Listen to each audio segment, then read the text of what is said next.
Ons gaan vanoggend 10 uur live met Denise. Denise is 'n coaching vriendin op die Carnivore.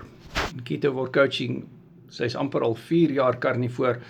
En 10 uur vanoggend, dit is die 3de Februarie, dis Dinsdag, gaan ons live op TikTok en Facebook en ons gaan met Denise praat. Sy het IBS in remissie, sy het haar artritis omgekeer, sy het skin tags wat verdwyn het, sy het floaters wat verdwyn het, sy het hartlywigheid wat verdwyn het, sy het soveel dinge, daar's 14 goed wat sy omgekeer het met die Carnivore dieet, onder andere haar Hashimoto's wat in remissie is.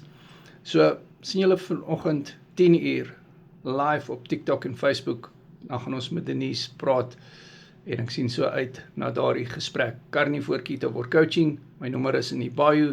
Jy kan elke donderdag met Denise praat op die Mindset Bootcamps, soos donderdag aand 6 uur het ons 'n Mindset Bootcamp en sy is op elke bootcamp, sy is baie kundig en baie belese met al daai kondisies wat sy oorkom het met die Carnivore dieet en dan is daar ook die opvoedkundige bootcamp, so tans môre doen ons die Parkinson's Bootcamp waar sy ook sal wees en sy is baie passievol oor kognitiewe verbeteringe en daaroor gaan ons vanoggend praat op hierdie live.